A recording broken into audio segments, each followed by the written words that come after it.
আমি আজ আবার এসে দাঁড়িয়েছি বাবার প্রিয় সেই সুপারি বাগানে, যে বাগানটা তিনি ভালোবাসতেন, যত্ন নিতেন, নিজের সন্তানের মতো দেখাশোনা করতেন।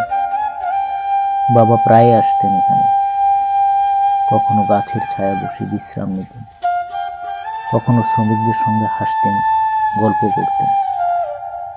গ্রামের মানুষ তাকে দেখলে বলতো, দেখো আবার এসেছে বাগান দেখতে।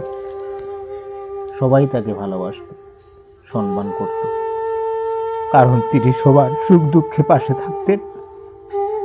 আজ তিনি নেই, তবু মনে হয় তিনি এখানেই আছেন কোথাও, এ গাছের পাতার ফাঁকে, বাতাসের সঙ্গে মিলিয়ে।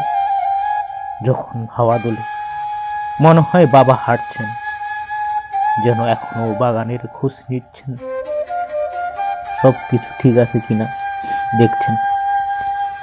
এই জমিগুলো তার গর্ব ছিল, এই মাটি তার পরিশ্রম আর ভালোবাসার প্রতিচ্ছবি।